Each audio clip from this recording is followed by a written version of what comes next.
jalan yang jelas. Jadi manhaj artinya jalan, ya, atau lebih jelasnya dia jalan yang gamblang, jalan yang jelas, ya. Dan buku-buku tentang manhaj, ya, apa namanya, kita memilih dari buku yang paling dasar. Ini dia, yaitu Minhaju Al-Firqatin Najiyah wa Ta'ifatil Mansurah. Minhaju Al-Firqatin Najiyah wa At-Ta'ifatil Mansurah. Manhaj atau jalan golongan orang-orang yang selamat. Karya Syekh Muhammad Ibn Jamil Zainu rahimahullahu taala. Beliau salah seorang dosen di Darul Hadith Al-Khairiyah di Mekah Al-Mukarramah. Mungkin kita sebutkan buku-buku tentang manhaj yang merupakan kurikulum pada bidang manhaj ini.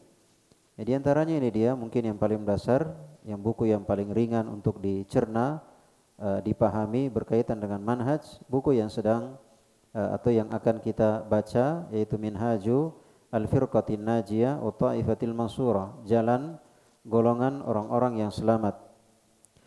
Juga yaitu Kitabul Ilm, Kitabul Iman, Kitabul I'tisam, dan Kitabut Tauhid dari Sahih Al-Bukhari. Ya, Kitabul Ilm, Kitabul Iman, Kitabul I'tisam, Kitabut Tauhid dari Sahih Al-Bukhari, dan juga kitab Khalqu Af'alil Ibad karya Imam Al-Bukhari. Ya, juga Kitabus Sunnah karya atau Kitabus Sunnah dari Sunan Abu Dawud, dari Sunan Abi Dawud.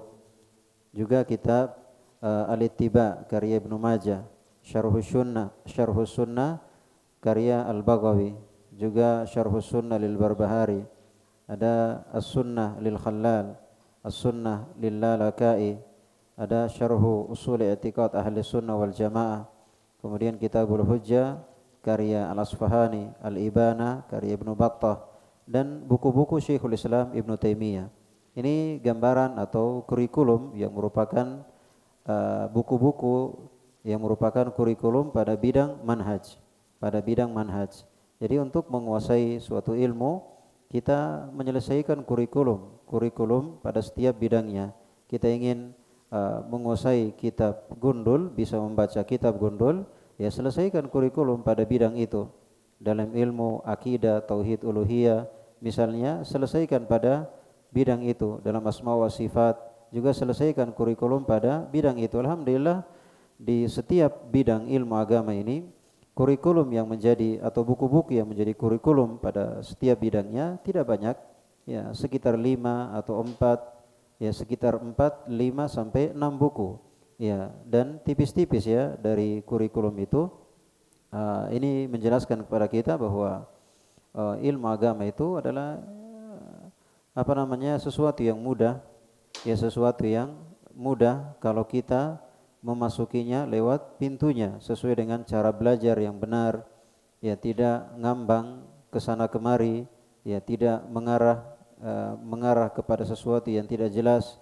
Karena ilmu agama ini luas sekali, sementara umur kita sangat singkat, ya umur kita sangat singkat, ditambah lagi sudah umur kita yang singkat, itu waktu kita untuk dipakai belajar agama juga hanya beberapa saat saja. Oleh karenanya, kesempatan kita yang terbatas, umur kita yang singkat, dan ilmu agama yang luas, tentunya kalau kita tidak merapikan cara belajar kita, maka kita akan banyak membuang-buang waktu dan akan sedikit akan kurang dalam menghasilkan ilmu. Baik, Minhajul Firqatin Najiyah wa Ta'ifatil Mansurah. Pembahasan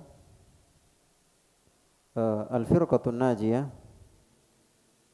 ini pembahasan yang penting, di mana Al-Firqatun Najiyah, golongan yang selamat, yaitu dia mengajak kepada akidah tauhid, ya, dan menjauh dari syirik, di mana sekarang kesyirikan, ya, dan kebid'ahan tersebar di negeri-negeri kaum muslimin.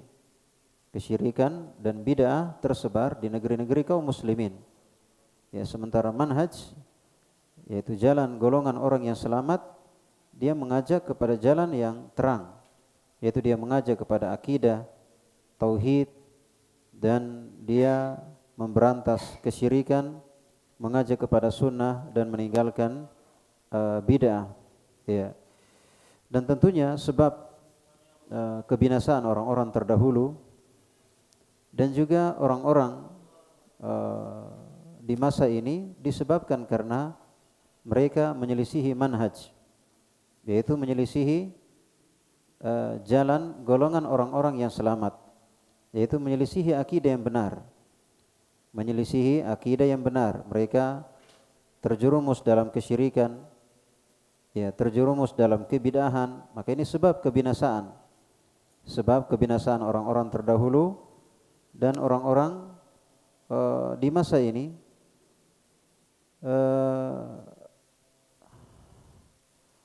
Dan pembahasan ini pembahasan yang ringan, termasuk buku yang sangat ringan, ya, untuk atau mudah dipahami berkaitan dengan manhaj dan jalan golongan orang yang selamat yang dijelaskan dari Al-Quran dan hadits.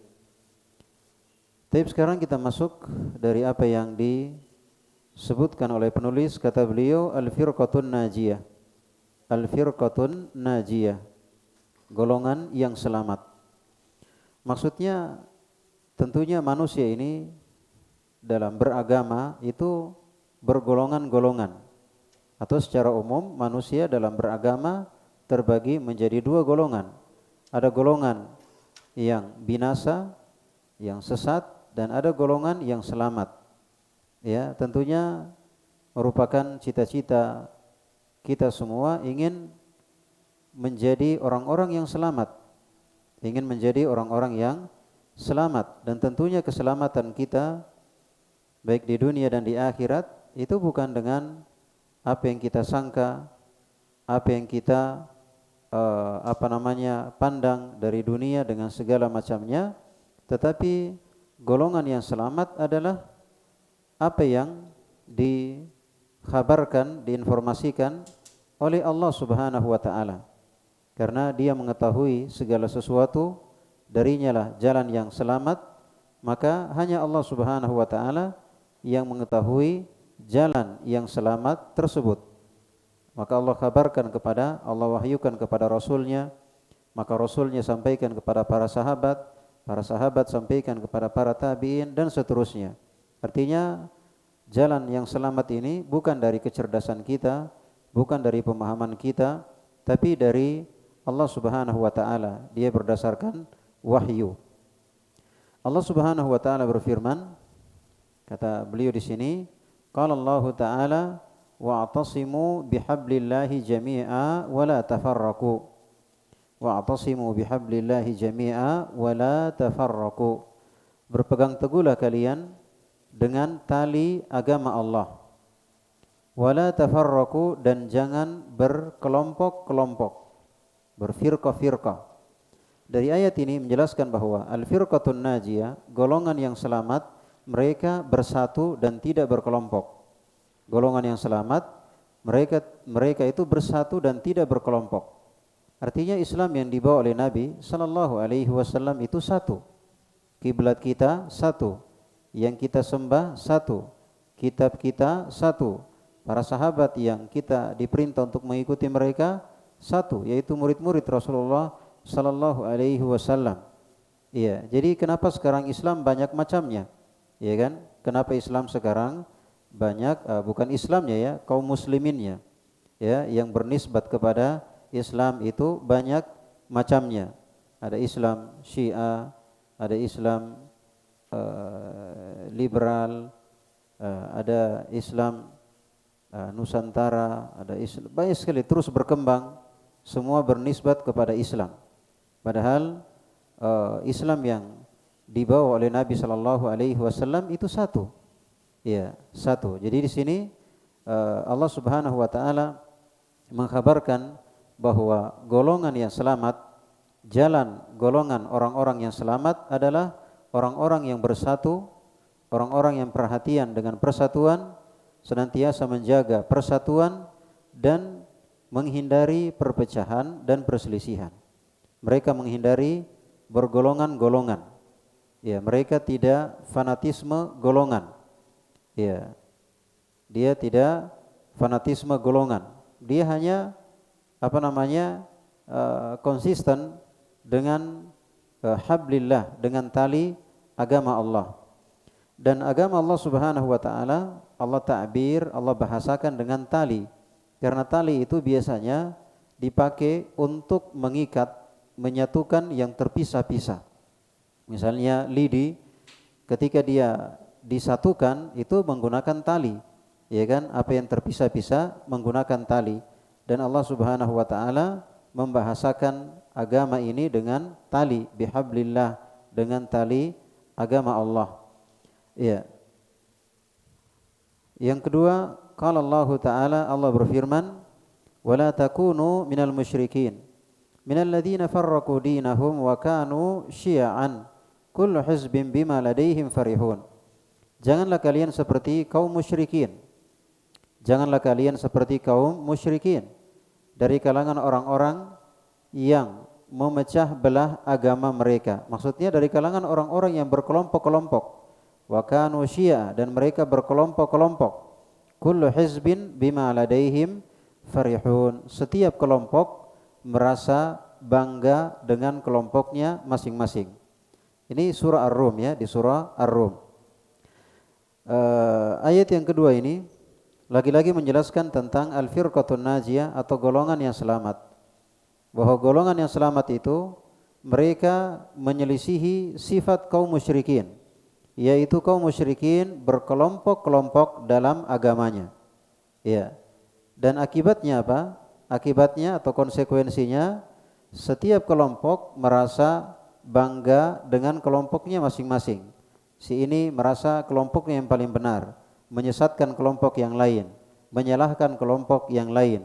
Dia merasa bahwa kelompoknya lah yang paling benar, yang lainnya sesat. Ini konsekuensi dari orang yang berkelompok. Dia akan merasa bahwa kelompoknya yang paling benar dan melihat kelompok orang lain itu sesat dan salah. Itu sudah pasti, sebagaimana yang disebutkan dalam ayat ini. Kullu hizbin bima ladaihim farihun. Setiap kelompok merasa benar, merasa bangga dengan kelompoknya masing-masing. Iya. Jadi kadang aneh ya, kadang aneh kita mengajak kepada persatuan. Ya, kita mengajak kepada persatuan, disangkanya mengajak kepada golongan Wahabi, ya kan? Golongan Wahabi. Kita nggak kenal apa itu Wahabi. Ya, kita ini ngajak Al-Quran, hadits, pemahaman sahabat, itulah persatuan. Itulah persatuan. Ya, ada yang mengatakan bahwa kita menghindari perpecahan, kita menghindari kelompok-kelompok. Ternyata dia masuk golongan sufi dengan segala macam tarekatnya. Dia masuk golongan khawarij, ya, yang memiliki pemikiran radikal. Ya, dia mengatakan bahwa kita menghindari perpecahan tanpa dia sadari, ya, tanpa dia sadari. Misalnya dia mengatakan kami ahli sunnah wal jamaah, tapi mengikuti pemahaman Abul Hasan al-Asy'ari sebelum dia rujuk. Maksudnya Asy'ariyah. Ya, ini termasuk bagian dari kelompok. Ya, maka kadang yang ketika diajak kepada Al-Quran dan Sunnah dengan pemahaman para ulama salaf, para sahabat, ya, mereka mengatakan kami enggak mau bergolongan, kami enggak mau berkelompok, tanpa mereka sadari bahwa mereka lah yang bergolongan, mereka lah yang berkelompok. Ada yang masuk di Sufiyah, ada yang masuk di Asy'ariyah, ada yang masuk di Qadariyah, ada yang masuk di macam-macam tanpa mereka sadari. Oleh karenanya persatuan di sini kita harus tahu kita bersatu di atas apa. Kita bersatu di atas apa? Yang jelas golongan yang selamat yaitu hanya satu golongan. Karena yang namanya persatuan itu tidak bermacam, tidak berpecah, tidak bergolongan. Golongan yang selamat itu cuma satu golongan. Iya, cuma satu golongan. Ya, dia tidak bermacam-macam, golongan ini, golongan ini, golongan ini, dia cuma satu golongan saja. Ya, karena itu namanya persatuan. Kalau ada beberapa golongan itu namanya tidak bersatu. Itu namanya tidak bersatu. Jadi golongan yang selamat yaitu ciri khas mereka adalah orang-orang yang bersatu, yang tidak berpecah. Ya, jadi kalau ada perpecahan, ya maka ini tanda dari menyelisihi golongan yang selamat, jalan golongan orang-orang yang selamat. Dan tentunya persatuan, paling kita sering dengar ahli sunnah wal jamaah. Ahli sunnah wal jamaah. Ahl artinya pengikut. As-sunnah pengikut sunnah. Sunnah maksudnya agama. Ya, sunnah artinya agama. Ya, dia ahlus sunnah yaitu pengikut agama. Maksudnya pengikut agama yang dibawa oleh Nabi sallallahu alaihi wasallam. Dari sisi akidah, dari sisi manhaj, dari sisi akhlak, dari sisi adab, dia mengikuti Nabi sallallahu alaihi wasallam dari semua sisi. Ya, ahlus sunnah pengikut sunnah, maksudnya pengikut agama. Ahli sunnah wal jamaah. Al jamaah artinya bersatu, pengikut sunnah dan bersatu. Nah, dan persatuan di sini, persatuan atau yang disebut dengan al jamaah, misalnya ada sholat berjamaah, ada makan berjamaah, ada itu jamaah artinya bersatu. Iya.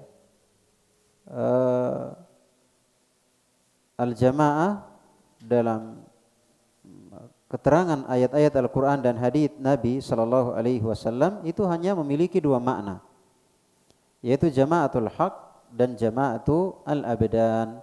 Jamaah kebenaran dan jamaah badan.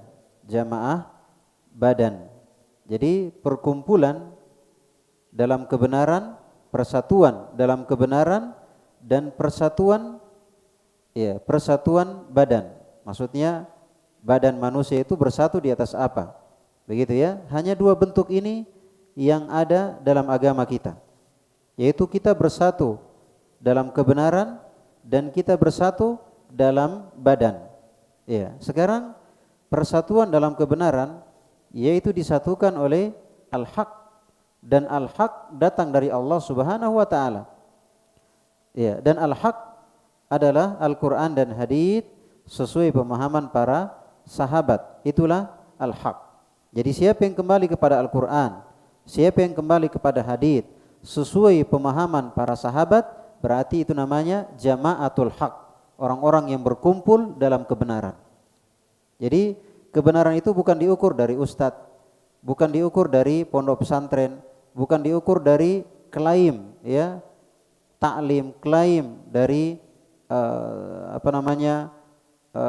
logo tertentu, tetapi kebenaran itu diukur dengan Al-Quran dan hadits sesuai pemahaman para sahabat. Dan tentunya kita nggak akan bisa paham Al-Quran dan hadits sesuai pemahaman para sahabat kecuali kita belajar, dan tentunya harus belajar dari guru yang benar, yang berilmu, yang benar akidahnya, yang benar manhajnya, dan yang memang antusias memperbaiki umat. Ini jamaatul haq.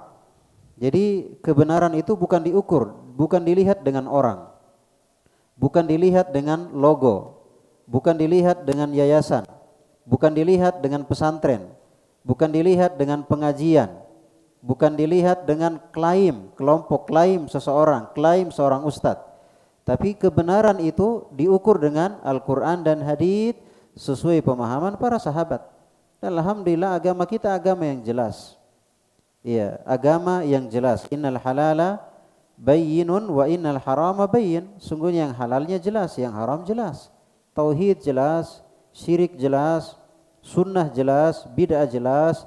Yang bikin tidak jelas karena tidak mau mencari kejelasan. Yang bikin tidak jelas karena tidak mau belajar. Itu yang jadi masalah. Agama kita jelas, ya mudah dipahami, ya mudah dipahami. Ya Allah Subhanahu wa taala berfirman, "Walaqad yassarnal Qur'ana lidzikr, fahal min muddakir." Kami telah mudahkan Al-Qur'an untuk diingat, tapi adakah yang mau ingat? Adakah yang mau mengingat?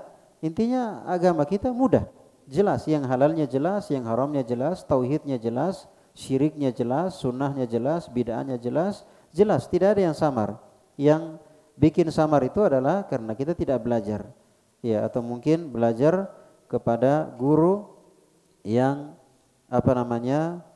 tidak memahami Al-Quran dan Sunnah sesuai pemahaman para sahabat, yaitu jamaah kebenaran.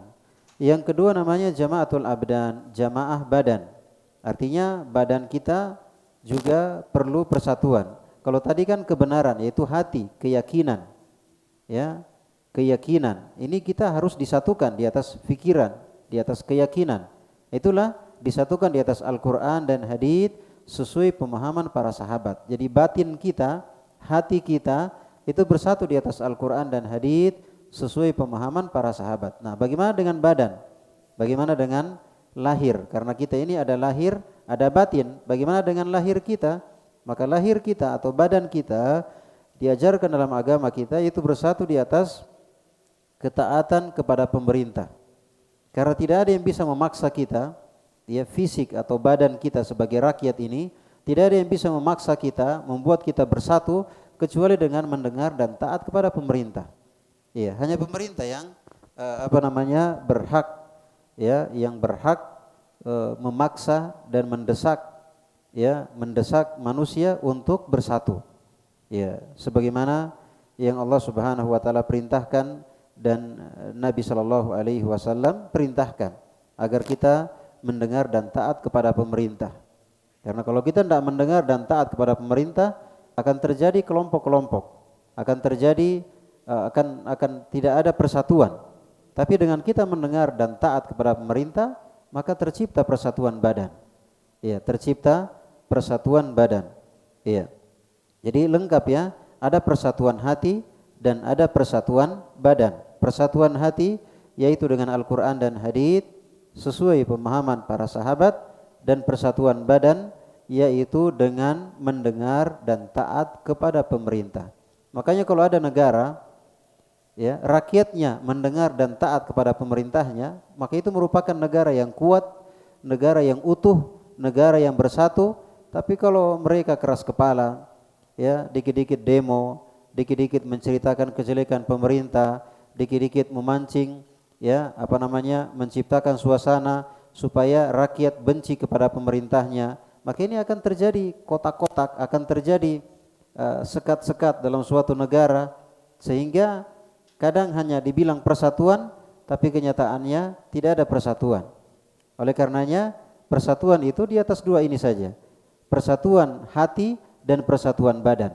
Persatuan hati hanya akan tercipta dengan kembali kepada Al-Quran dan hadits sesuai pemahaman para sahabat, dan persatuan badan itu hanya akan tercipta dengan mendengar dan taat kepada pemerintah. Ya, tentunya dalam perkara yang ma'ruf. Kemudian yang ketiga yang disebutkan di sini, waqala sallallahu alaihi wasallam, usikum bitaqwallahi azza wajalla.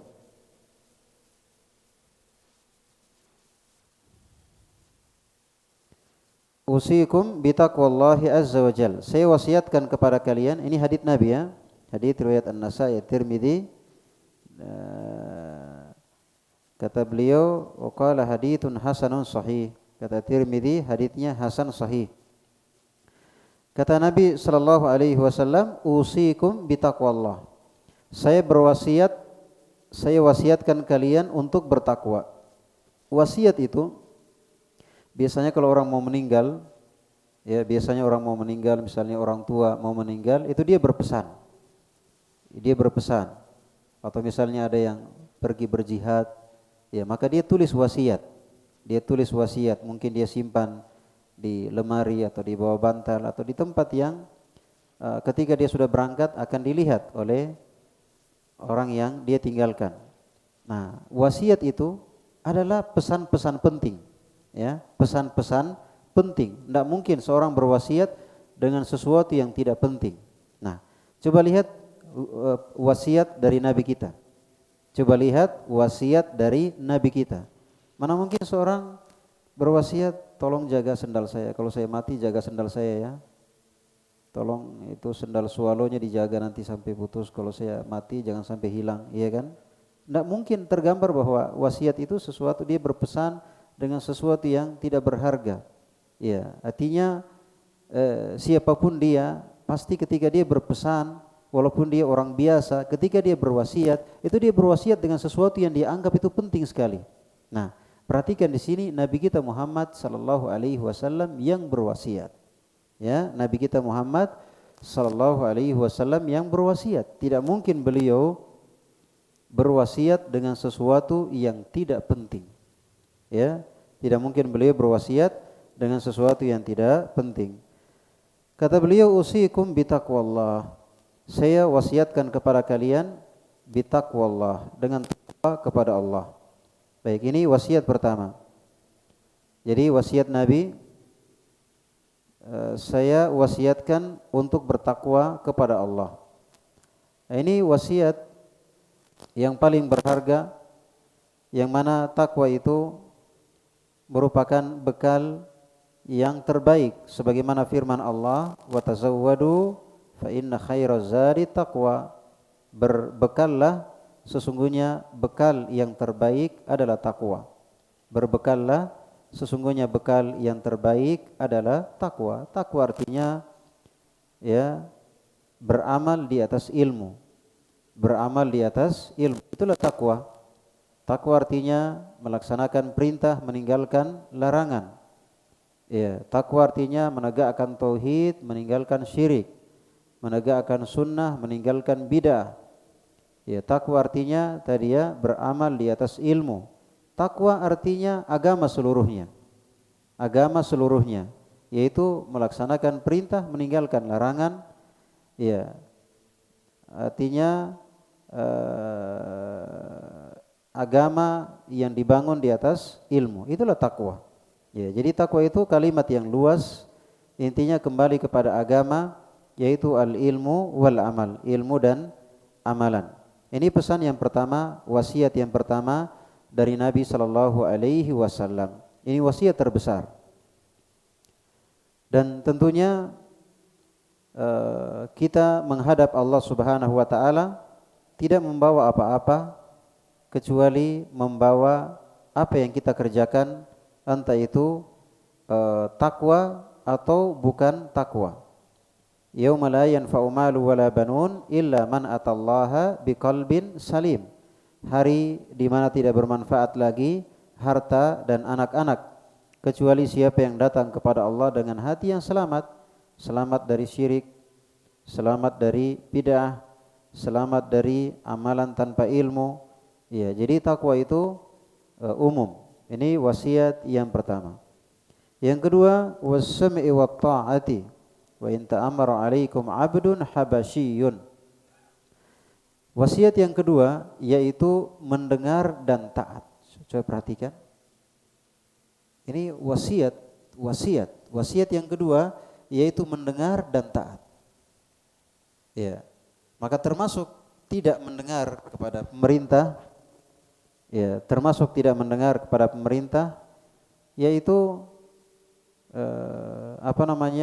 suka menceritakan kejelekan pemerintah, apalagi di mimbar-mimbar, apalagi di tulisan-tulisan, ya, suka mengingat kejelekan-kejelekan pemerintah, tidak mengingat kebaikan-kebaikannya, ya, tidak mau bersabar di atas kezaliman pemerintah, ya, dan memfitnah orang-orang yang mengajak untuk taat kepada pemerintah dengan dai-dai atau kaki tangan penguasa.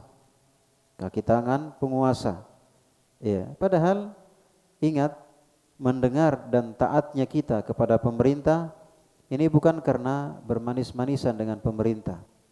Bukan ada yang kita harapkan dari pemerintah. Bukan kita digaji, ada imbalan dari pemerintah. Tapi ini agama, kita dapatkan pahala dengannya. Ini kita beragama dengan ini. Kita beragama dengan taat kepada pemerintah. Ya. Dia suruh kita pakai helm. Itu pakai helm dosa atau tidak? Ya bukan dosa kan? Selama dia bukan dosa, kita mendengar dan taat. Ya. kita mendengar dan taat. Ya.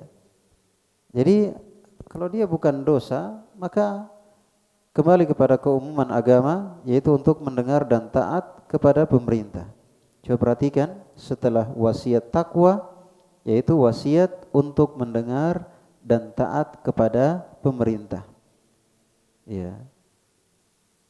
Kalau kita lihat hancurnya suatu negara, itu pasti berawal dari tidak mengamalkan wasiat Nabi ini. Mau lihat di Yaman, di Suriah, di Mesir, di Afghanistan, di Irak, di negara-negara Timur Tengah, hilangnya keamanan, itu sebabnya karena ini dia tidak mengamalkan wasiat Nabi Shallallahu Alaihi Wasallam. Artinya mereka berpikir, ya, kalau kita melawan, ini kan kezaliman, kita harus lawan.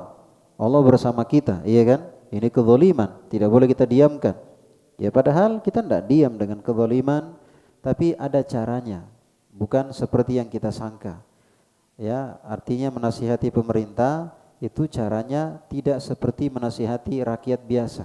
Ada caranya, sifatnya rahasia, ya sampaikan dengan sopan, tidak boleh dengan kasar, secara empat mata, tertutup, menjaga wibawa mereka, jangan sampai kejelekannya ketahuan sama rakyat. Itu adab-adab, cara-cara dalam memperbaiki atau menyampaikan nasihat kepada pemerintah. Iya. Taib. Wa in ta'amara 'alaikum 'abdun habasyi. Walaupun yang menjadi pemimpin kalian seorang budak dari Habasyah. Maksudnya seorang budak itu dia budak terus Habasyah. Artinya Habasyah itu dia masuk sekarang wilayah Somalia, Ethiopia, Djibouti. Artinya kulit hitam, sudah kulit hitam, rambut keriting, ya. Artinya kalau dilihat secara secara keadaannya ya tidak pantaslah jadi pemimpin, maksudnya jadi pemerintah. Ya, karena budak, kemudian kulit hitam, rambut keriting. Tapi seandainya pun dia jadi pemerintah, jangan lihat dari bentuknya, lihat dari rupanya, lihat dia sebagai pemimpin. Kalau dia sebagai pemimpin, maka mendengar dan taat. Ya, intinya bukan orangnya kurus atau gemuk, hitam atau putih, dia pemimpin kita, dia pemimpin yang sah. Kewajiban kita yang diajarkan dalam agama kita adalah mendengar dan taat kepada pemerintah. Iya. Jadi kita berpahala dan ini pahala besar. Karena ini pesan dari Nabi Shallallahu Alaihi Wasallam. Setelah berpesan dengan takwa, beliau berpesan untuk mendengar dan taat kepada pemerintah. Fa innahu may ya'ish minkum fasayyara ikhtilafan katsira. Karena siapa yang hidup nanti setelahku, jadi setelah Nabi meninggal, ya, setelah Nabi meninggal, jadi selama Nabi masih hidup itu persatuan yang ada, ya, karena Nabi sebagai pembawa kebenaran, mereka mengikuti Al-Quran dan hadits. Kemudian Nabi juga sebagai pemimpin negara, maka mereka bersatu di atas kepemimpinan Nabi Shallallahu Alaihi Wasallam. Nah, kata Nabi, siapa yang hidup setelahku, maksudnya setelah Nabi tidak ada, setelah Nabi meninggal, fasayyara ikhtilafan katsira, maka dia akan melihat perselisihan yang banyak sekali kelompok-kelompok. Baik itu kelompok dari sisi pemahaman, baik kelompok dari sisi badan, akan banyak sekali kelompok-kelompok, golongan-golongan. Iya, ini menggambarkan kepada kita ketika Nabi masih ada, itulah al-firqatun najiyah. Itulah al-firqatun najiyah. Mereka bersatu di atas Al-Quran dan hadits, ya, sesuai pemahaman yang benar, dan mereka bersatu di atas ketaatan kepada pemerintah. Ya, kadang ada syubhat, itu kan pemimpinnya Nabi. Itu kan pemimpinnya Nabi. Iya, seandainya kita dipimpin seperti Nabi, iya, kami tega untuk mendengar dan taat. Tapi ini pemimpinnya, maka ini cara pandang yang keliru. Artinya mereka hanya pintar menyalahkan pemimpin dan tidak menyalahkan dirinya masing-masing. Padahal dalam menciptakan suatu kebaikan itu bukan dimulai dari atas ke bawah, tapi dimulai dari bawah ke atas. Karena pemimpin, kalau di negara kita presiden itu asalnya dari rakyat. Ya, yang bukan rakyat pun ketika dia mencalonkan, dia harus lepas dulu, jadi rakyat dulu, baru mencalonkan.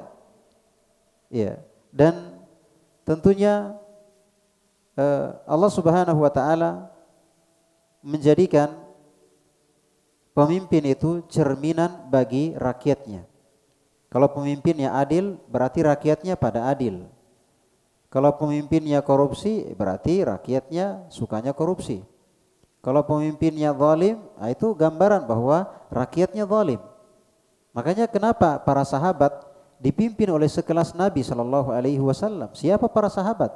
Orang-orang yang menegakkan tauhid, menegakkan sunnah, menegakkan syariat Islam pada diri, pada rumah tangga mereka, pada keluarga mereka. Wajar diberi pemimpin seperti Nabi sallallahu alaihi wasallam. Kita sekarang kesyirikan di mana-mana, bid'ah di mana-mana, kejahilan di mana-mana, tidak mengerti agama di mana-mana, cinta dunia luar biasa, takut mati, malas ingat akhirat, baru mau dipimpin seperti Nabi. Ini namanya mimpi. Ya, jadi cara berpikir itu jangan cara berpikir pokoknya pemerintah. Allah berfirman, innallaha la yughayyiru ma biqaumin hatta yughayyiru ma bi anfusihim. Sungguhnya Allah tidak akan merubah nasib suatu kaum perkumpulan sampai mereka merubah diri mereka. Allah enggak berfirman sampai mereka merubah pemimpin kaum. Tapi Allah berfirman sampai mereka merubah dirinya, kembali kepada individu. Jadi perbaikan itu bukan dari atas ke bawah. Kalau saya jadi pemimpin nanti pokoknya saya terapkan hukum, enggak ada yang bisa mengelak. Ini mimpi. Ya, karena perbaikan itu dari skala kecil ke skala besar. Jadi skala kecil saja belum bisa diterapkan hukum Islam pada rumah tangga kita, pada diri kita sendiri aja hukum Islam kita belum bisa terapkan. Bagaimana kalau skala besar? Skala masyarakat, skala daerah, skala provinsi, skala negara. Allah Subhanahu wa taala berfirman, "Ya ayyuhalladzina amanu qu anfusakum." Wahai orang-orang yang beriman, jaga apa? Disuruh jaga pemimpin? Disuruh jaga apa?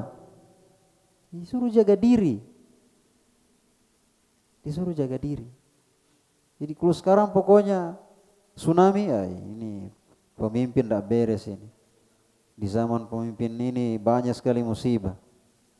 Pokoknya dikit-dikit ini mati lampu, listrik, harga BBM, pokoknya semua. Padahal kalau kita belajar agama, tanda dari Al-Firqatun Najiyah, saya perhatikan ini ya, bibit-bibit orang tidak mau taat kepada pemerintah. Ya, berat untuk taat kepada pemerintah karena cara pandang dia yang seperti ini. Cara pandang dia yang seperti ini. Dia enggak pernah menyalahkan diri, dia enggak lihat diri bahwa perbaikan itu dimulai dari diri. Pokoknya yang dia lihat, dia enggak lihat dirinya. Ketika ada masalah dia enggak salahkan dirinya. Yang seperti ini susah ini untuk berjamaah. Susah untuk mendengar dan taat, susah. Karena tidak melihat diri. Padahal Allah Subhanahu wa taala berfirman, "Wa ma asabakum min musibatin fabima kasabat aydikum." Musibah apa saja, kejelekan apa saja yang menimpa kalian itu karena perbuatan kalian. Ya, ya ayyuhalladzina amanu qu anfusakum, wahai orang-orang yang beriman, jaga diri kalian. Kemudian siapa? Wa ahlikum, skala yang lebih besar dari diri, yaitu keluarga. Nah, itu cara memperbaiki dari skala kecil ke skala besar. Nabi kita Muhammad sallallahu alaihi wasallam dan para nabi semuanya. Nabi Musa misalnya ketika mendatangi Fir'aun. Kira-kira ini Nabi Musa menggombosi pengikutnya, ayo kita kudeta. Ini Fir'aun kurang ajar ini. Ya. Ayo. Apakah Nabi Musa menceritakan kejelekan Fir'aun, menceritakan bagaimana supaya pengikutnya ini benci dengan Fir'aun? Enggak. Allah Subhanahu wa taala berpesan kepada Nabi Musa, idhaba ila Fir'aun fa innahu tagha. Pergilah wahai Musa ke Fir'aun, dia itu orang yang lewat batas. Allah berpesan, faqula, bersama Harun perginya, faqula lahu qawlan layyina, sampaikan kepadanya ucapan yang lembut. Ya, bayangkan ini pesan Allah kepada Fir'aun. pemimpin Mesir ketika itu yang tidak diragukan bagaimana istilahnya zalimnya, ya, kafir. Tapi pesan Allah kepada Nabi Musa, idhaba ila fir'auna faqula lahu qawlan layyina. Sampaikan kepadanya dengan ucapan yang lembut. Ya.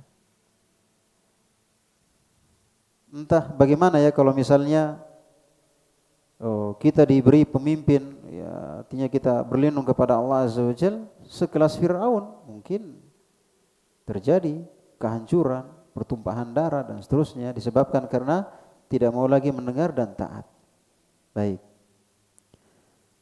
Kata Nabi sallallahu alaihi wasallam, "Fa innahu may ya'ish minkum fasayara ikhtilafan katsira." Siapa yang hidup nanti setelahku, dia akan melihat perselisihan yang banyak. Betul. Setelah Nabi meninggal banyak sekali perselisihan, banyak perpecahan, banyak golongan, banyak peperangan, banyak ketidakcocokan. Ya. Apa pesan? Maksudnya kalau kita dapatkan kondisi seperti ini, apa obatnya? Apa obatnya? Karena ini kan kalau kita berpecah, kita berselisih, kita bergolongan-golongan, ini kan bukan jalannya orang yang selamat, bukan. Bukan jalannya orang yang selamat. Nah, ketika Nabi meninggal, Nabi sudah kabarkan akan terjadi perpecahan, akan terjadi perselisihan. Iya. Kalau dulu waktu Nabi masih hidup satu. Kaum muslimin tidak ada pemahaman ini, aliran ini. Kalau sekarang kita belajar, kamu Islam apa? Kalau kita hanya bilang saya Islam, Islam yang mana? Aliran apa? Golongan mana? Makanya sekarang kita bilang saya Salafi. Karena kalau kita bilang saya Muslim, Muslim yang bagaimana? Tapi ketika kita bilang Salafi, saya Ahli Sunnah wal Jamaah, saya At-Taifatul Mansurah, artinya langsung menggambarkan sifat Islam yang murni yang dibawa oleh Nabi kita Muhammad sallallahu alaihi wasallam, yaitu Al-Firqatun Najiyah, At-Taifatul Mansurah, As-Salafi. Ini sifat-sifat dari Islam yang murni. Dia bukan nama golongan, bukan nama kelompok, tapi dia sifat yang mensifatkan tentang Islam yang murni yang dibawa oleh Nabi kita Muhammad sallallahu alaihi wasallam. Jadi bukan nama kelompok Salafi, Salafi Yamani, Salafi Andalusi, Salafi. Ini salah paham ini. Iya, Salafi Haraki. Enggak paham dia tentang salaf. Iya. Jadi dia menyebutkan tentang sifat. Karena kalau disebut Islam, sekarang Islam yang mana? Ada Islam KTP juga Islam. Jadi ketika disebut Islam memang bingung. Beda kita sebut di masa Nabi sebut Islam, jelas tidak ada Islam yang lain. Karena memang itu golongan yang selamat, tidak ada perpecahan, tidak ada perselisihan. Disebut Islam, anak Muslim, Islam yang jelas. Sekarang ngambang Islamnya, enggak ngambang. Yang mana Islamnya? Ya, yang Nusantara, yang liberal, yang Syiah, yang filsafat, yang Sufi, yang mana? Ya, maka disebutkanlah Salafi, salaf, pendahulu kita para sahabat. Iya. Al-ghuraba, orang-orang yang asing. Karena kita kembali kepada Islam yang murni yang dibawa oleh para sahabat, kita menjadi asing. Padahal sekarang Islam banyak, tapi ketika kita mengamalkan Islam yang murni menjadi asing. Menegakkan tauhid, asing. Menegakkan sunnah, asing. Kembali mempelajari Quran dan sunnah dengan pemahaman yang benar, asing. Jadi bukan dia asing karena suka meledakkan, dia radikal. Bukan asing karena itu, dia asing karena mengamalkan Islam yang murni. Ya, jadi disebutkan sifat-sifat yang mencerminkan Islam yang dibawa oleh Nabi sallallahu alaihi wasallam. Jadi dia bukan nama golongan, nama kelompok, nama aliran, ya. Kata Nabi sallallahu alaihi wasallam, "Fa alaikum bisunnati." Nah, ketika terjadi kelompok-kelompok, golongan-golongan, itu sudah pasti kita enggak bisa mengelak. Ini sudah sunnatullah. Ini sudah takdir Allah. Setelah Nabi meninggal, pasti terjadi kelompok-kelompok. Nah, ini bukan golongan yang selamat. Kelompok-kelompok bukan golongan yang selamat. Karena golongan yang selamat cuma satu kelompok yang mendapatkan jaminan surga, yang tidak terancam dengan neraka. Itu cuma satu kelompok. Yang lainnya terancam. Bukan dipastikan tapi terancam. Ya, kalau selama dia muslim, ya maka kalau dia menyelisih apa yang dibawa Nabi sallallahu alaihi wasallam, maka dia terancam. Ya, tidak berada di atas golongan yang selamat. Kata Nabi sallallahu alaihi wasallam, "Fa alaikum bisunnati." Maka wajib bagi kalian berpegang teguh dengan sunnahku. Perhatikan kata sunnah di sini, bukan sunnah dibahasakan ya wajib bagi kalian berpegang teguh dengan apa-apa yang saya sunnahkan, bukan. Tapi maksudnya wajib bagi kalian berpegang teguh dengan sunnahku, maksudnya dengan agamaku. Nabi SAW membawa Islam yang murni. Nah ini yang Nabi pesankan. Kalau terjadi perpecahan, terjadi perselisihan, kembali kepada seperti yang belum terjadi perpecahan. Kan sebelumnya kan belum terjadi perpecahan. Kaum muslimin bersatu di atas Al-Quran dan hadits, pemahaman yang benar. Ketika Nabi tiada, terjadi perpecahan. Ketika terjadi perpecahan, kembali ke seperti apa yang dibawa oleh Nabi Shallallahu Alaihi Wasallam. Karena golongan yang selamat cuma satu. Dan itu sudah ada di masa Nabi. Ketika menyelisihi golongan yang selamat, terjadi golongan-golongan yang kembali kepada apa yang dibawa oleh Nabi Shallallahu Alaihi Wasallam. Wa sunnatil khulafair rasyidin, dan sunnahnya khulafa ar-rasyidin. Ya, sunnahnya khulafa ar-rasyidin. Ajarannya para khulafa ar-rasyidin al-mahdiyyin yang mendapatkan petunjuk. Ini perhatikan, ada hal-hal yang kelihatannya belum dipraktikkan oleh Nabi, tapi diamalkan oleh para sahabat. Sehingga orang-orang mengatakan apa yang tidak dicontohkan Nabi berarti bid'ah, iya kan? Akhirnya mereka bukan begitu ya. Mereka mengatakan masa dikatakan bid'ah, semua yang tidak dicontohkan Nabi dikatakan bid'ah. Bagaimana dengan perbuatan Umar? Bagaimana dengan perbuatan Utsman? Ya, Umar misalnya menerapkan salat tarawih 1 bulan penuh setiap malam. Ya, sementara di masa Nabi hanya melakukannya 3 malam saja. Ya. Sampai Umar mengatakan ni'matu bid'ah hadhihi, sebaik-baik bid'ah ini. Ya, kita katakan ini kan tidak ada di masa Nabi. Nabi salat tarawihnya cuma 3 malam, ya. Sementara di masa Umar setiap malam di bulan Ramadan, ya kan?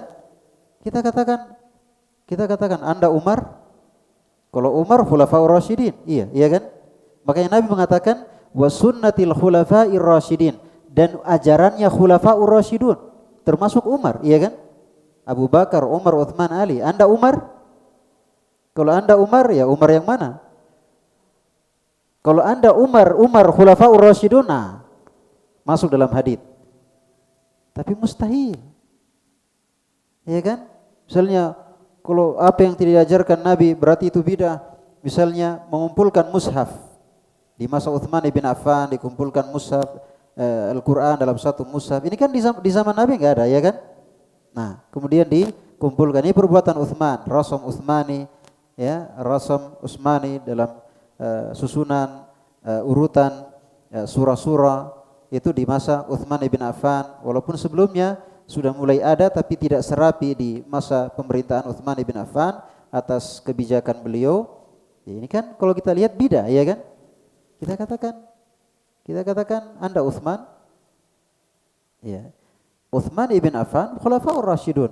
Nabi sallallahu alaihi wasallam mengatakan wa sunnatil khulafa ar-rasyidin, dan mengikuti sunnahnya, ajarannya khulafa ar-rasyidin al-mahdiyyin yang mendapatkan petunjuk. Ini rekomendasi hadits, rekomendasi bahwa mereka mendapatkan petunjuk. Jadi bukan bid'ah yang mereka lakukan. Ada keterangan dari Nabi sallallahu alaihi wasallam bahwa kita diperintah untuk mengikuti mereka dan mereka itu mendapatkan petunjuk.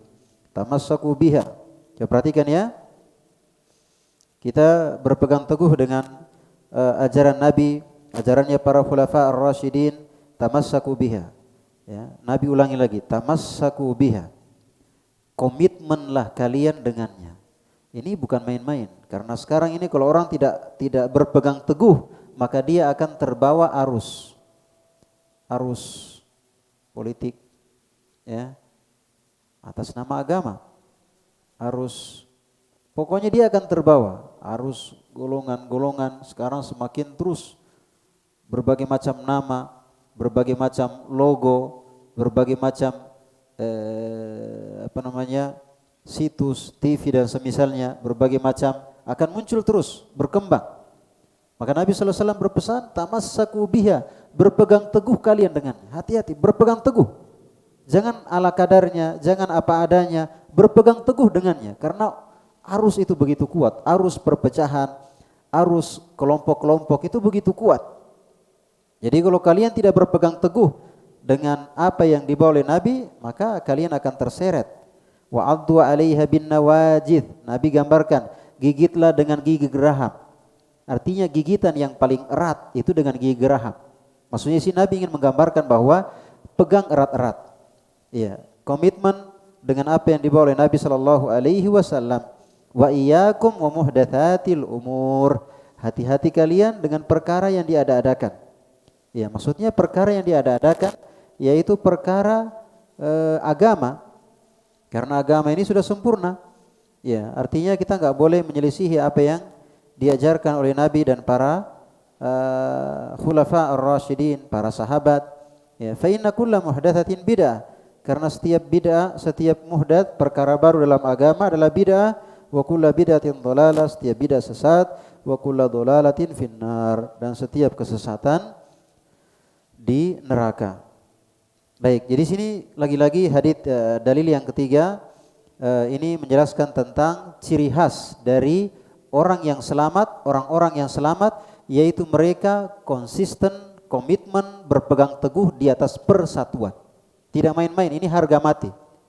Mereka benci perselisihan, mereka tidak mau berkelompok-kelompok, mereka tidak fanatisme ustadz, fanatisme pengajian, fanatisme siaran, fanatisme mereka di atas Al-Quran dan hadits sesuai pemahaman para sahabat. Ingat tadi ya, sudah kita bahas bahwa perkumpulan yang dibenarkan itu cuma dua. Perkumpulan kebenaran, persatuan kebenaran, dan persatuan karena mengikuti pemerintah.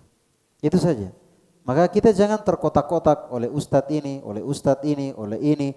Kita disatukan oleh Al-Quran dan hadits sesuai pemahaman para sahabat. Dan tentunya ilmu agama ini luas. Maka jangan sampai kita baru belajar, kita sudah mengklaim ini yang benar, ini salah. Ibaratnya seperti ikan, kita baru pegang ekornya, kita sudah mulai berbicara. Ikan itu seperti segitiga gitu, lancip-lancip. Baru ujungnya dipegang, sudah bicara. Maka kita sebagai pemula ini tugas kita belajarlah. Ya, belajar agama, ya, selesaikan kurikulum pada setiap bidangnya karena ilmu itu ada pada kurikulumnya. Selesaikan kurikulum pada setiap bidangnya. Kita bicara manhaj, sudah selesai kurikulum manhaj? Sudah tingkatan berapa dari buku-buku manhaj yang kita selesaikan? Jangan sampai kita sekelas ulama jarh wa ta'dil. Ya, pas ditanya tidak ada yang tamat. Jangankan tidak ada yang tamat, bukunya pun tidak tahu yang mana itu bukunya. Berbicara tentang akidah, ditanya tentang buku-buku akidah dalam tauhid uluhiyah, dalam tauhid asma wa sifat, buku-buku apa saja menjadi kurikulum dalam bidang itu. Maka intinya selesaikan kurikulum, dan kurikulum itu ringan, hanya beberapa buku, 4 atau 5 buku, 6 buku, itu saja ringan, bukunya tipis-tipis, diselesaikan, ya baru seorang punya wawasan dengan penuh adab, dengan penuh akhlak, tidak bangga dengan diri, ya tidak merasa bahwa dialah yang tidak merasa lebih daripada orang lain. Ya, itu tanda-tanda kebaikan pada dirinya. Dia sibuk dengan dirinya, dia tidak sibuk dengan orang lain. Yang keempat, waqala sallallahu alaihi wasallam, ala wa inna man qablakum min ahli alkitab iftaraku ala 72 millah wa inna hadhihi almillata sataftariku ala 73 thintani wa sab'una fin nar wa wahidatun fil jannah wa hiya al jamaah. Rawahu Ahmad wa ghairuhu wa hasanahu al-Hafidh. Nabi sallallahu alaihi wasallam bersabda, ini yang keempat ya. Jadi 2 ayat, kemudian 1 hadits, kemudian sekarang hadits lagi. Kata Nabi sallallahu alaihi wasallam, ala ketahuilah, ini peringatan dari Nabi. Inna man kana qablakum, sesungguhnya orang-orang sebelum kalian dari kalangan ahli kitab, maksudnya Yahudi dan Nasrani. Ternyata di antara sebab kesesatannya orang-orang Yahudi, kenapa mereka tidak selamat? Karena mereka berkelompok-kelompok. Ya, karena mereka berkelompok-kelompok. Kata Nabi, ingat, sesungguhnya orang-orang sebelum kalian dari kalangan ahli kitab, mereka berpecah menjadi 72 golongan. Akan disebutkan nanti di hadits lain, ya, Yahudi 71, Nasara 72. Kaum muslimin lebih hebat dalam masalah perpecahan. Ya, mereka menempati urutan pertama dalam urusan perpecahan. Jadi mau selamat dari neraka, mau dapat surga, tapi nomor satu dalam perpecahan. Ini mimpi, artinya kalau kita mau masuk surga, selamat dari neraka, ya kita hendaknya masuk dalam golongan orang-orang yang selamat, yaitu menjaga persatuan di atas tauhid. Ya. Wa inna hadhihi millah, dan sesungguhnya agama ini akan terpecah menjadi 72 golongan. Maksudnya agama Islam ini, umat Islam ini akan terpecah. Nabi mengatakan akan, berarti ketika Nabi sampaikan belum ada perpecahan. Nah, berarti inilah golongan yang selamat. Karena Nabi mengatakan akan, berarti akan terjadi perpecahan. Berarti pasti terjadi, tapi akan. Makanya betul di hadits sebelumnya ketika Nabi tiada, muncul. Tidak bisa terbendung. Apalagi sekarang sudah 14 abad. Tentunya jangan ditanya lagi dengan banyaknya golongan, banyaknya perpecahan, banyaknya perselisihan. Semuanya bernisbat ke Islam. Musik Islami. Ya. Lama-lama ada joget Islami. Ya, terus semua nama Islam itu pokoknya tinggal nama saja. Islami, syariah, ya, ahli sunnah wal jamaah. Pokoknya dipakai-pakai saja itu nama. Hakikatnya nggak tahu bagaimana, iya kan?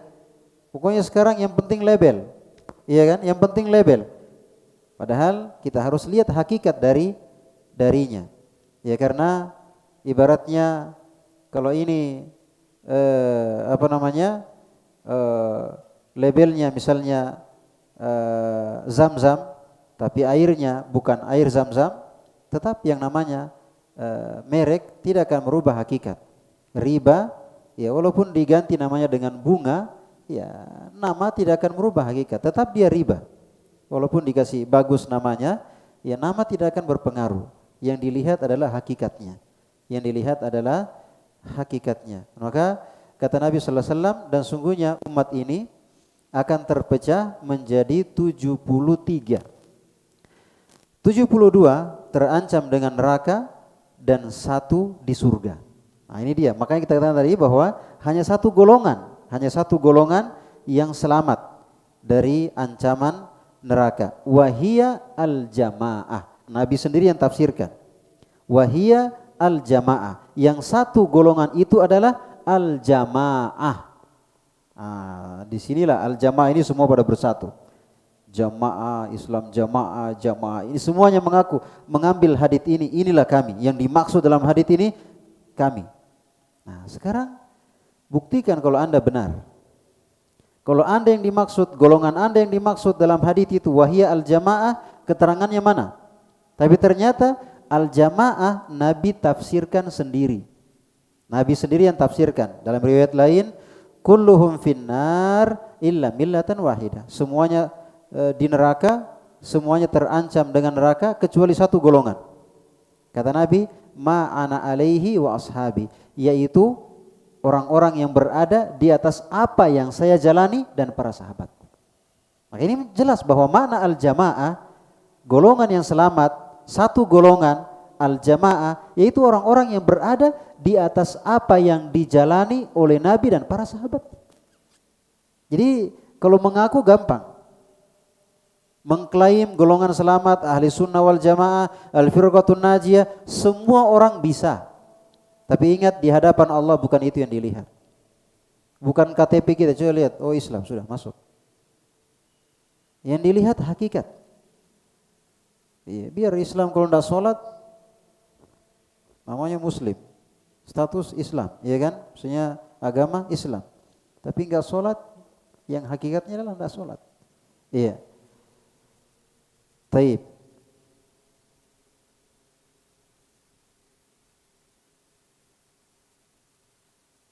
Satu hadits lagi.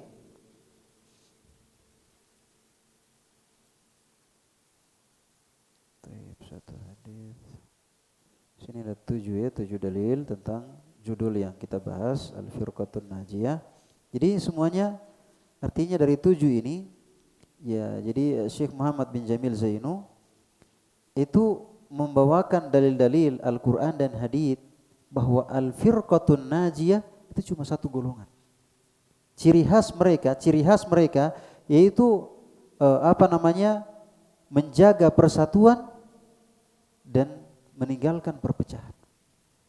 Bersatu di atas hati yaitu keyakinan Al-Quran, hadits, pemahaman sahabat, dan bersatu di atas ketaatan kepada pemerintah. Ini mereka jaga. Ini harga mati. Mereka tidak menyelisihi hal ini. Iya.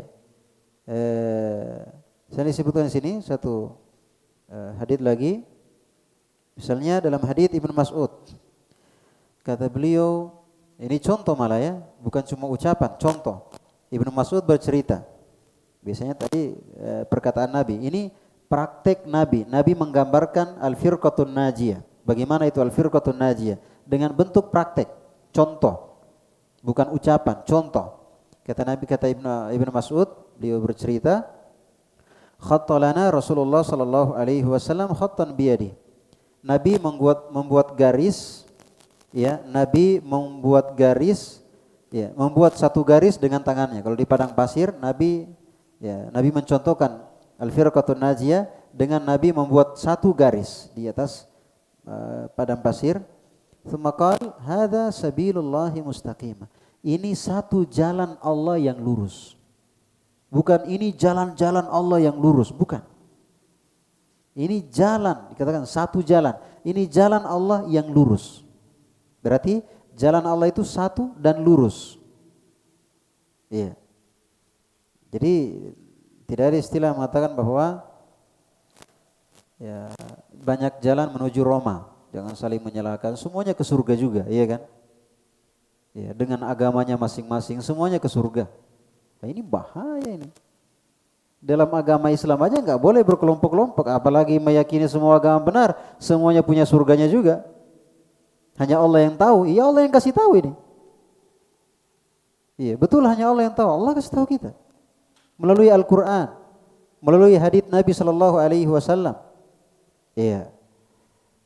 Kata Ibnu Mas'ud, Nabi menggaris untuk kami satu garis dengan tangannya, kemudian mengatakan hadza sabilullahi mustaqimah. Ini jalan Allah yang lurus. Kembali kepada dalil-dalil sebelumnya bahwa yang lurus tersebut yaitu menjaga persatuan. Tidak berkelompok-kelompok, tidak masuk golongan ini, golongan ini, golongan ini. Iya, walaupun sekarang kalau kita kembali kepada Al-Quran dan hadits dibilang golongan Wahabi. Entah, kita juga kaget dalam pembahasan mana kita pernah membahas Wahabi ya. Di buku mana itu Wahabi kita bahas. Tiba-tiba dapat stempel Wahabi. Ya kan? Ini bukunya Wahabi, Ustadz Wahabi, negeri Wahabi, pemahaman Wahabi. Aneh. Ya, sudahlah, itu urusan dia. Ya, kita enggak terserah, itu urusan dia. Yang jelas hakikat penamaan tidak akan merubah hakikat. Kalau dia Al-Firqatun Najiyah, golongan yang selamat, mau dilabeli Wahabi, ya, mau dilabeli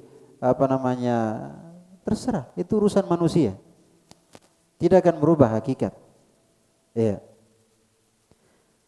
Wa khatta khututan an yaminihi wa shimalihi. Kemudian setelah Nabi garis lurus tadi itu, Nabi buat garis yang banyak di sisi kanan dan kiri. Kanan, kiri. Garis yang banyak. Tsumma qala, kemudian beliau berkata, hadhihi subul. Ini jalan-jalan sesat. Bayangkan, satu garis jalan yang benar, ini kanan kiri jalan-jalan sesat. Ini isyarat ya bahwa jalan yang sesat satu atau banyak? Banyak. Yang benar berapa? Satu. Laisa minha sabilun illa alaihi syaitanun yad'u ilaih. Tidak satu jalan pun dari jalan-jalan sesat ini kecuali ada syaitan yang mengajak kepadanya. Oleh karenanya, bagaimanapun sesatnya kelompok sesat, pasti ada pengikutnya. Sudah tahu ini sesat, jelas sesat, tidak masuk akal, banyak pengikutnya. Karena kenapa? Karena ada apa? Ada setan. Ya. Jadi ukuran kebenaran bukan dilihat dari pengikutnya, jangan sampai pengikut setan. Tapi kebenaran diukur dari apa? Diukur dari mengikuti al-firqatun najiyah, golongan yang selamat. Jalan yang selamat yaitu Al-Quran dan hadits sesuai pemahaman para sahabat, walaupun kita sendiri kita yang benar. Kata Nabi SAW,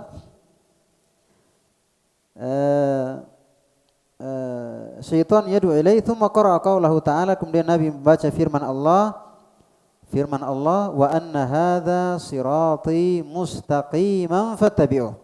Nabi baca ayat, inilah jalanku yang lurus, inilah jalanku yang lurus. Bukan, inilah inilah jalanku, satu jalan yang lurus.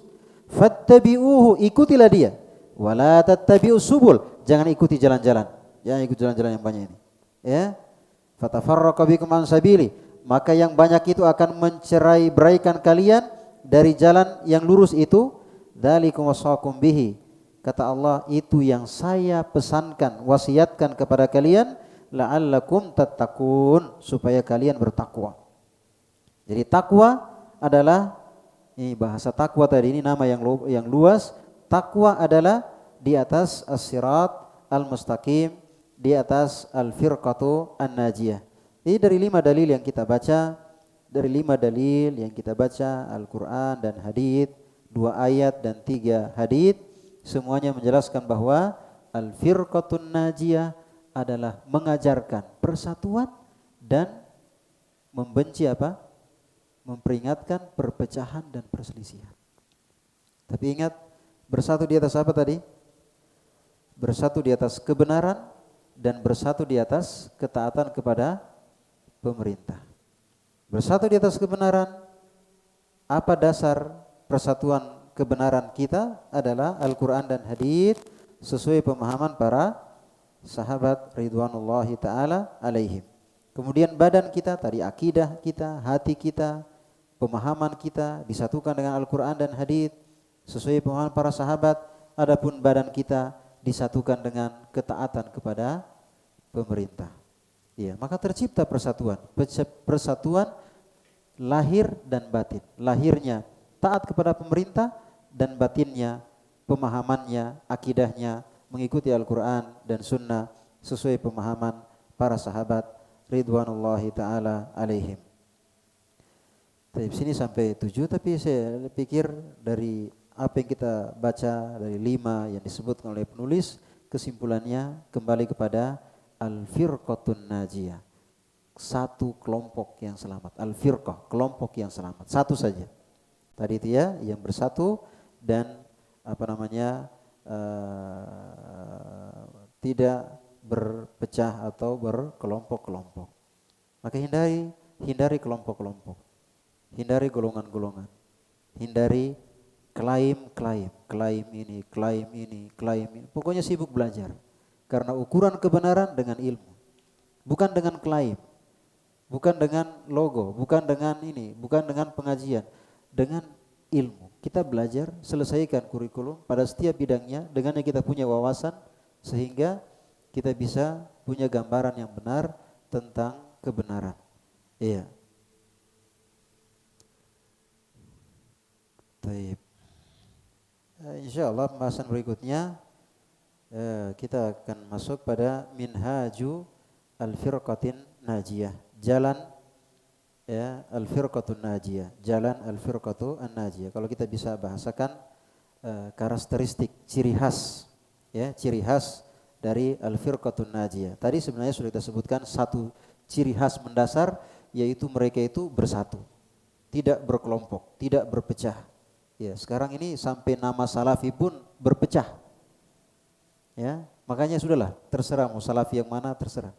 Yang jelas kita itu dia tadi. Kita nggak sibuk dengan salafi ini, salafi ini, salafi ini, salafi ini, salafi ini. Sibuk dengan apa? Sibuk dengan Al-Quran dan hadits sesuai pemahaman para sahabat. Karena itulah al-firqatun najiyah. Itulah salafi yang sebenarnya. Itulah golongan yang selamat. Sibuk dengan itu saja. Ya, jangan sibuk dengan ustadz ini, sibuk dengan ustadz ini, sibuk dengan pengajian ini, sibuk dengan belajar. Ya, selesaikan kurikulum pada setiap bidangnya. Karena dengan itulah kita akan memahami hakikat dari agama kita. Baik, sekiranya demikian ya apa yang bisa kita dengarkan pada kesempatan sore hari ini. Mudah-mudahan apa yang kita dengarkan bisa bermanfaat bagi kita semua, khususnya bagi saya sendiri. Mohon maaf atas segala kekurangan. Subhanakallahumma bihamdik, asyhadu an la ilaha illa anta, astaghfiruka wa atubu ilaik, wa akhiru da'wana anil hamdulillahi rabbil alamin.